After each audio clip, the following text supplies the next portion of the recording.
आपका मेरे YouTube channel में स्वागत है। आज हम कक्षा 5 की NCERT की पाठ्य पुस्तक रिमझिम के प्रथम पाठ राख की रस्सी का संपूर्ण अध्ययन करेंगे, जिसमें पाठ को पहले पढ़ेंगे, फिर उसका अर्थ जानने की कोशिश करेंगे, फिर लिखने का कार्य करेंगे। हम उसमें सबसे पहले पाठ का इमला या सुलेख लिखेंगे, उसके बाद कठिन शब्द, फिर शब्दों के अर्थ, फिर विलोम शब्द और जहाँ पर आवश्यक होगा तो पर्यायवाची शब्द भी जानेंगे। और फिर पाठ के अंत में आए हुए अभ्यास कार्य को पूर्ण करेंगे। तो ज़्यादा समय न बिताते हुए हम आज के प्रथम पाठ राख की रस्सी को आरंभ करते हैं। पहले पाठ को पढ़ते हैं। पाठ 1 राख की रस्सी। लोनपोगार तिब्बत के 32वें राजा सॉन गाओसेन गाम्पो के मंत्री थे। वे अपनी चालाकी और हाजिर जवाबी के लिए दूर दूर तक मशहूर थे। कोई उनके सामने टिकता न था। चैन से जिंदगी चल रही थी, मगर जब से उनका बेटा बड़ा हुआ था, उनके लिए चिंता का विषय बना हुआ था। कारण यह था कि वह बहुत भोला था। होशियारी उसे छूकर भी नहीं गई थी। लोनपोगार ने सोचा, मेरा बेटा बहुत सीधा साधा है, मेरे बाद इसका काम कैसे चलेगा।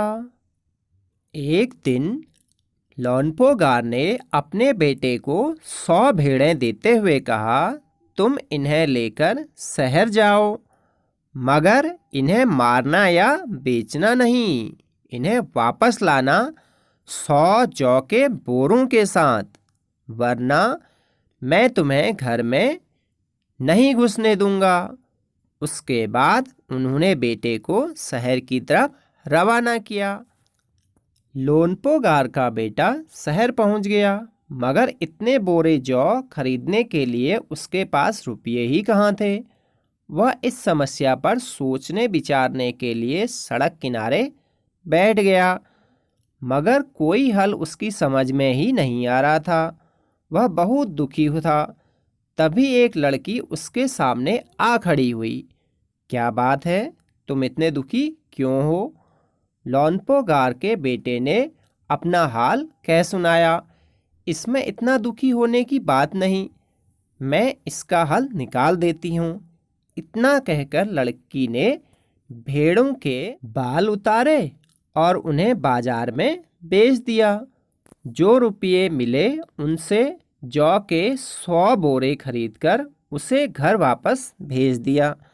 लोनपोगार के बेटे को लगा कि उसके पिता बहुत खुश होंगे, मगर उसकी आप बीती पर उन्होंने ध्यान नहीं दिया। वे उठकर कमरे से बाहर चले गए। दूसरे दिन उन्होंने अपने बेटे को बुलाकर कहा, पिछली बार भेड़ों के बाल उतारकर बेचना मुझे जरा भी पसंद नहीं आया। अब तुम दोबारा उन्हीं भेड़ों को लेकर जाओ, उनके साथ जौ के 100 बोरे लेकर ही लौटना। एक बार फिर निराश लोनपोगार का बेटा शहर में उसी जगह जा बैठा। न जाने क्यों उसे यकीन था कि वह लड़की उसकी मदद के लिए जरूर आएगी, और हुआ भी कुछ ऐसा ही।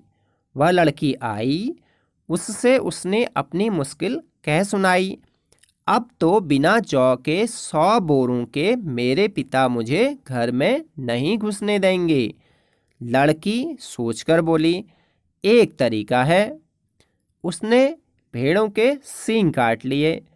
उन्हें बेचकर जो रुपये मिले उनसे 100 बोरे जौ खरीदे। बोरे लोनपोगार के बेटे को सौंपकर लड़की ने उसे घर भेज दिया। भेड़ें और जौ के बोरे पिता के हवाले करते हुए लोनपोगार का बेटा खुश था। उसने विजयी भाव से सारी कहानी कह सुनाई। सुनकर लोनपोगार बोले, उस लड़की से कहो कि हमें 9 हाथ लंबी राख की रस्सी बनाकर दे। उनके बेटे ने लड़की के पास जाकर पिता का संदेश दोहरा दिया। लड़की ने एक शर्त रखी, मैं रस्सी बना तो दूंगी, मगर तुम्हारे पिता को वह गले में पहननी होगी। लॉन्पोगार ने सोचा ऐसी रस्सी बनाना ही असंभव है, इसलिए लड़की की शर्त मंजूर कर ली। अगले दिन लड़की ने 9 हाथ लंबी रस्सी ली, उसे पत्थर के सिल पर रखा और जला दिया। रस्सी जल गई, मगर रस्सी के आकार की राख बच गई। इसे वह सिल समेत लॉन्पोगार के पास ले गई और उसे पहनने के लिए कहा। लॉन्पोगार रस्सी देखकर चकित रह गए। वे जानते थे कि राख की रस्सी को गले में पहनना तो दूर, उठाना भी मुश्किल है। हाथ लगाते ही वह टूट जाएगी। लड़की की समझदारी के सामने उनकी अपनी चालाकी धरी रह गई। बिना वक्त गंवाए लॉन्पोगार ने अपने बेटे की शादी का प्रस्ताव लड़की के सामने रख दिया। धूमधाम से उन दोनों की शादी हो गई। आइए अब इस पाठ का अर्थ समझते हैं। लॉन्पोगार तिब्बत के 32वें राजा सॉन गाओसेन गाम्पो के मंत्री थे। इसका मतलब यह है कि तिब्बत, जो कि हमारे पड़ोसी देश का नाम है, उसके 32वें राजा थे सॉन गाओसेन गाम्पो, जिनके मंत्री का नाम क्या था? लॉन्पोगार। और लॉन्पोगार क्या थे? वे अपनी चालाकी और हाजिर जवाबी के लिए दूर दूर तक मशहूर थे। लॉन्पोगार अपनी चालाकी और हाजिर जवाबी के लिए दूर दूर तक मशहूर थे। हाजिर जवाबी का मतलब होता है कि जैसे ही प्रश्न किया जाए तुरंत जवाब दे दिया जाए। उसके लिए क्या थे? वो दूर दूर तक जाने जाते थे। मशहूर थे का मतलब जाने जाते थे। कोई उनके सामने टिकता नहीं था, कोई भी उनके सामने पर टिक नहीं पाता था जवाब देने में। चैन से ज़िंदगी चल रही थी, आराम से ज़िंदगी चल रही थी उनकी। मगर जब से उनका बेटा बड़ा हुआ था, उनके लिए चिंता का विषय बना हुआ था। उनका बेटा जैसे ही बड़ा हुआ तो अब उनके लिए चिंता सताने लगी थी। उनकी क्यों चिंता सताने लगी थी? कारण यह था कि वह बहुत भोला था। क्या था? वो बहुत सीधा साधा था। होशियारी उसे छूकर भी नहीं गई थी। उसको बिल्कुल भी होशियारी नहीं आती थी। लॉन्पोगार ने सोचा, मेरा बेटा तो बहुत सीधा साधा है, मेरे बाद इसका काम कैसे चलेगा? मतलब मेरे बाद इसका काम कैसे चलेगा का मतलब क्या हुआ कि यह बहुत सीधा साधा है। अगर मैं न रहूं कल के दिन या मेरी मृत्यु हो जाए तो उसके बाद ये कैसे कमाएगा खाएगा? एक दिन क्या हुआ, लॉन्पोगार ने अपने बेटे को 100 भेड़ें देते हुए कहा। 100 भेड़ें दे दी उसे। उससे कहा कि तुम इन्हें लेकर शहर जाओ। इन्हें लेकर कहाँ जाओ? शहर जाओ। मगर इन्हें मारना या बेचना नहीं। मगर इनको क्या नहीं करना है? मारना या बेचना नहीं है। इन्हें वापस लाना 100 जौ के बोरों के साथ। इन्हें किनके साथ वापस लाना है? उनके क्या क्या चीज़ वापस लानी है? 100 बोरे जौ लानी है और सारी की सारी भेड़ें भी लानी है। मतलब कहने का मतलब ये हो गया कि 100 भेड़ें भी लानी है और 100 बोरे जौ भी लानी है। वरना क्या होगा? वरना मैं तुम्हें घर में नहीं घुसने दूंगा, वरना मैं तुम्हें घर ही नहीं आने दूंगा। इसके बाद उन्होंने बेटे को शहर की तरफ रवाना किया। उसके बाद उन्होंने क्या किया? बेटे को शहर की तरफ भेज दिया। लॉन्पोगार का बेटा शहर पहुंच गया, मगर इतने बोरे जौ खरीदने के लिए उसके पास रुपये ही कहाँ थे? अब शहर तो पहुंच गया हो, मगर उसके पास कितने बोरे? 100 बोरे जौ खरीदने के लिए पैसे नहीं थे। क्यों नहीं थे? क्योंकि उसके पास भेड़ें थी 100 और लाने थे उसको 100 बोरे जौ भी साथ में। और भेड़ों को न बेचना था, न मारना था, न काटना था। वह इस समस्या पर सोचने विचारने के लिए सड़क किनारे बैठ गया। अब वो सोचने लगा, सड़क के किनारे पे बैठ करके सोचने लग गया कि कैसे होगा ये समस्या का समाधान करके। मगर कोई हल उसकी समझ में नहीं आ रहा था। मगर क्या हुआ? उसकी समझ में कुछ भी नहीं आ रहा था कि कैसे करे वो इसको करके। वह बहुत दुखी था, वह बहुत ही उदास था, दुखी था। तभी क्या हुआ, एक लड़की उसके सामने आ खड़ी हुई। एक लड़की आ गई उसके सामने पे, और क्या पूछा उसने?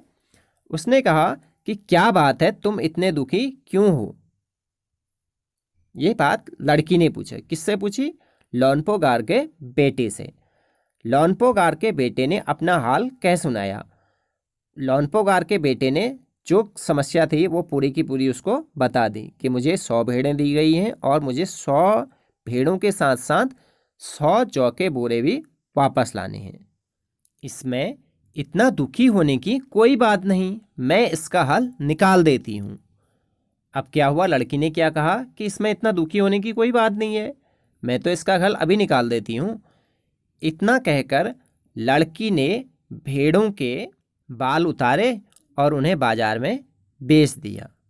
लड़की ने क्या किया कि उन भेड़ों के बाल उतारे और उन्हें बाजार में जाकर के बेच दिया। अब आपको पता ही है कि भेड़ों के क्या होते हैं, लंबे लंबे बाल होते हैं, जिन्हें काट करके उनके ऊन से स्वेटर या अन्य ऊनी सामान बनाया जाता है। जो रुपये मिले उनसे जौ के 100 बोरे खरीदकर उसे घर वापस भेज दिया। अब लड़की ने क्या किया कि भेड़ों की ऊन से को बेच करके जो रुपये मिले थे उनसे जौ के 100 बोरे खरीदे और लड़के को वापस घर भेज दिया। अब उसके बाद लोनपोगार के बेटे को लगा कि उसके पिता बहुत खुश होंगे। अब वो जब घर गया तो उसको ऐसा लगा कि मेरे पापा मुझे देख करके बहुत खुश हो जाएंगे कि भाई मैंने देखो कितना अच्छा काम कर दिया है, मगर उसकी आप बीती पर उन्होंने ध्यान ही नहीं दिया। अब क्या हुआ, जब वह घर गया तो उसने पूरी कहानी सुना दी अपने पापा को कि भाई ऐसा ऐसा हुआ और वहाँ एक लड़की मिली, इसके जो है बाल काट करके भेड़ों के उसने बेचे और उससे मैं 100 बोरे जौ ले आया। फिर क्या हुआ, वे उठकर कमरे से बाहर चले गए। वे उठकर कमरे से बाहर निकल गए। दूसरे दिन उन्होंने अपने बेटे को बुलाकर कहा, पिछली बार भेड़ों के बाल उतारकर बेचना मुझे जरा भी पसंद नहीं आया। अब तुम दोबारा उन्हीं भेड़ों को लेकर जाओ, उनके साथ जौ के 100 बोरे लेकर ही लौटना। अब तुम दोबारा जाओ।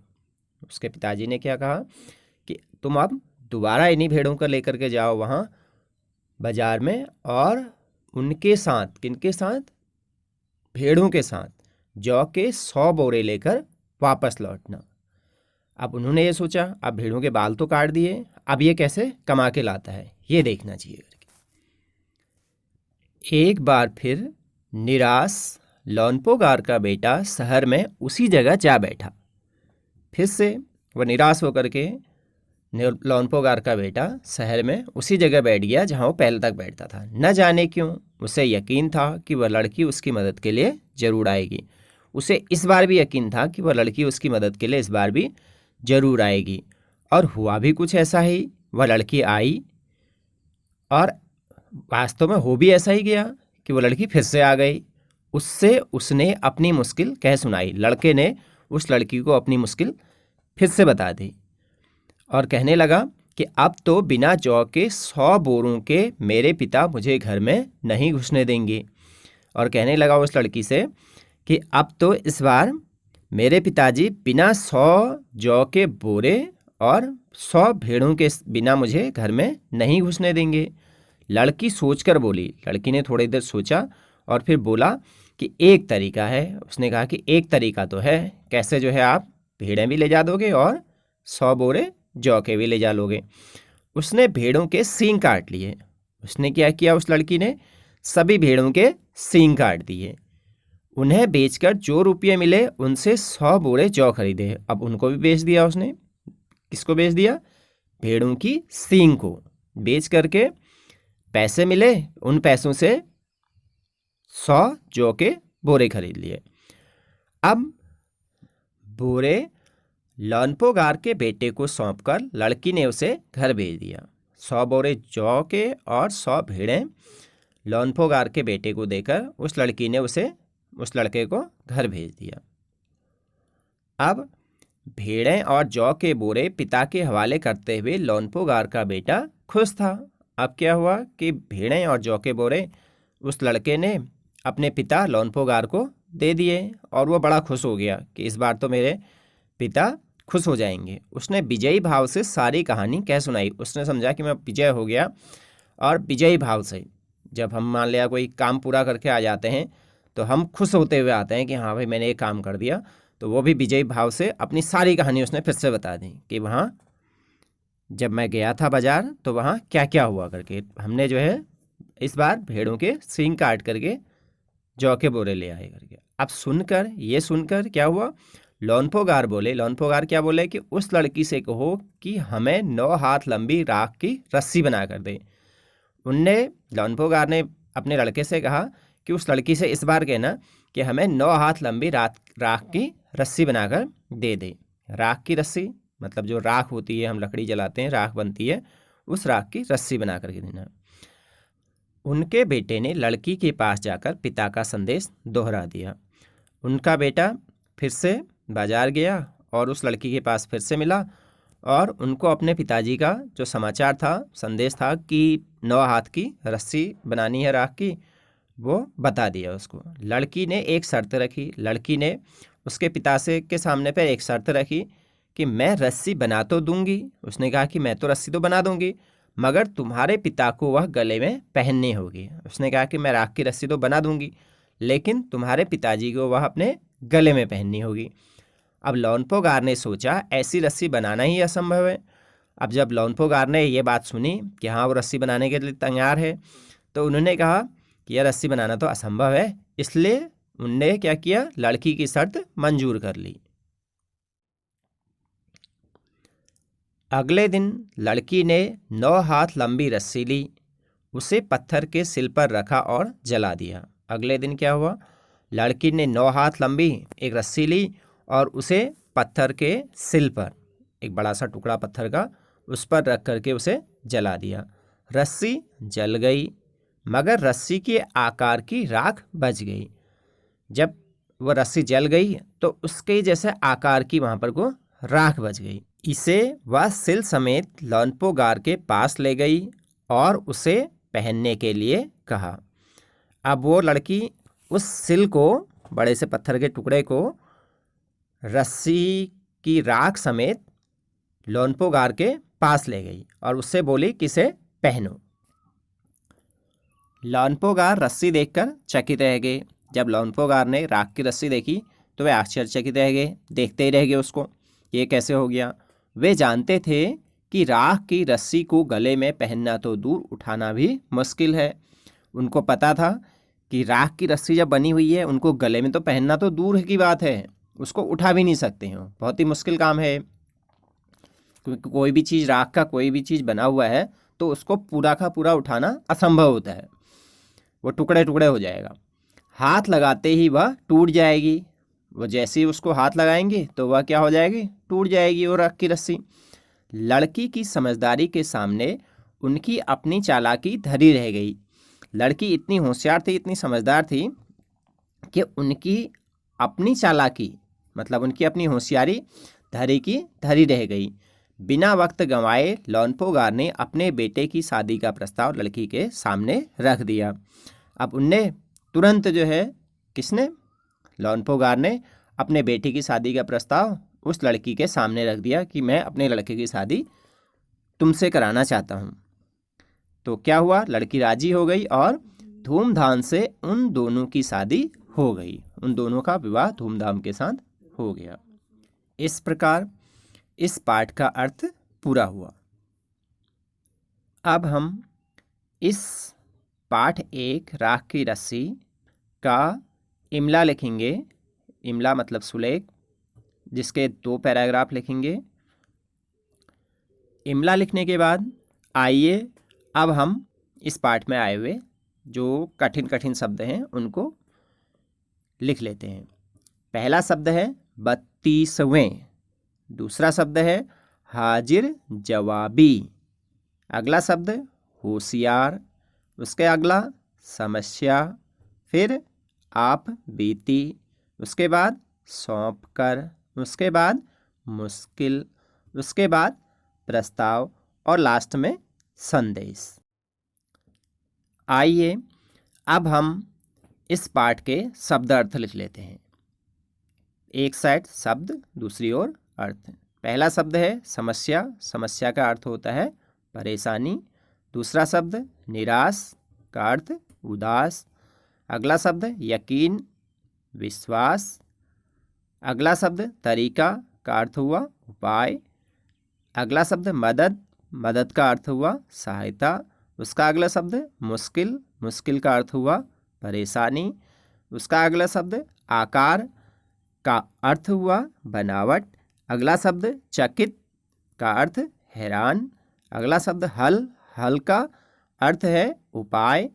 अगला शब्द दोबारा, दोबारा का अर्थ हुआ फिर से। अगला शब्द होशियारी का अर्थ हुआ चतुराई। अगला शब्द आप बीती, मतलब अपने साथ घटी घटना। अब हम इस पाठ में आए हुए विलोम शब्दों को लिख लेते हैं। विलोम शब्द का मतलब होता है उल्टा अर्थ बताने वाले शब्द। एक साइड लिख लेते हैं शब्द, दूसरी ओर विलोम। पहला शब्द चालाकी का उल्टा है बेवकूफ़ी। अगला शब्द चैन का विलोम है बेचैन। अगला शब्द सीधा सादा का विलोम होशियार। अगला शब्द शहर का विलोम गांव। अगला शब्द दुखी का विलोम सुखी। अगला शब्द खरीदना का विलोम बेचना। अगला शब्द संभव का विलोम असंभव। अगला शब्द धूमधाम का विलोम चुपचाप। अगला शब्द सौंपकर का विलोम छीनकर। अगला शब्द मुश्किल का विलोम आसान। अब हम इस पाठ में आए हुए प्रश्नों के उत्तर जानने की कोशिश करते हैं। पहला भोला भाला शीर्षक में है। पहला प्रश्न है तिब्बत के मंत्री अपने बेटे के भोलेपन से चिंतित रहते थे।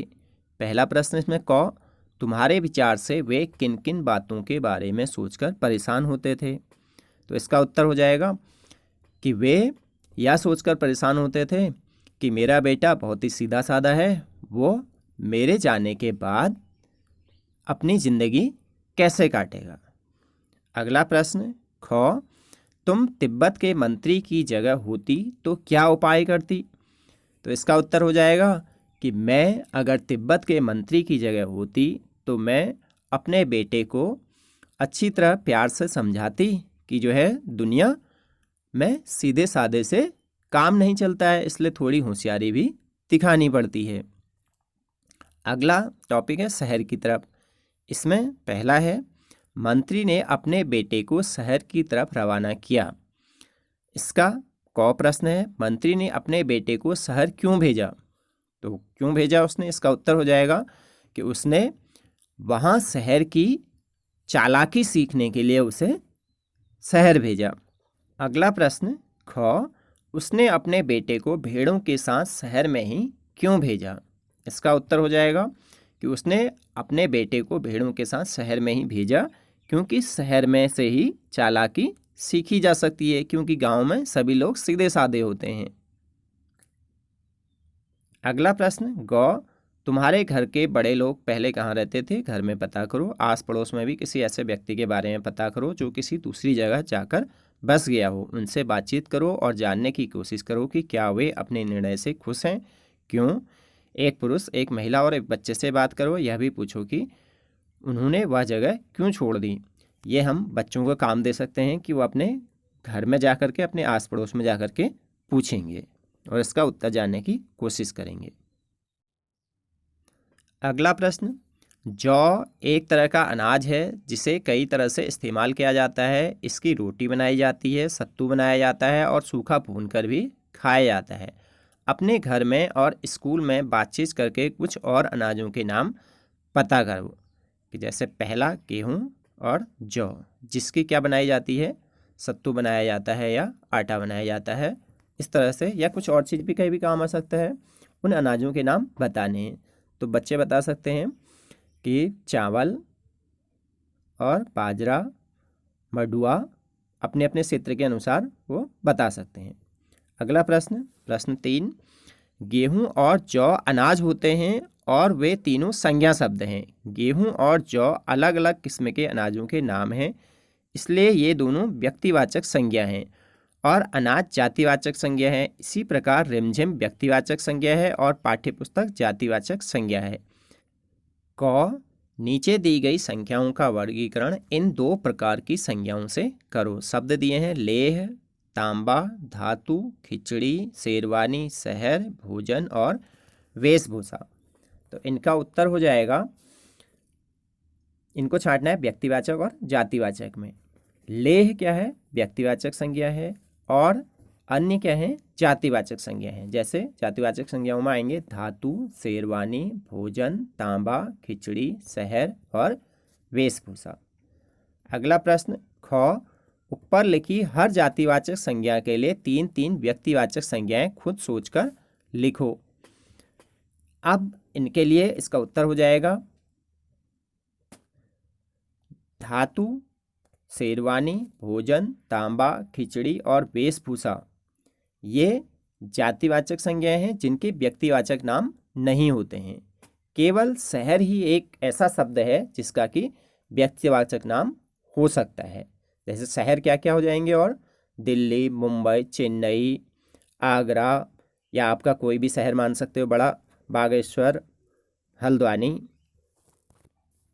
अब इसके बाद तुम शेर मैं सवा शेर, इसमें कुछ क्रिएटिविटी दी गई है इसके बाद, जिसको कि बच्चों को करने के लिए दिया जा सकता है।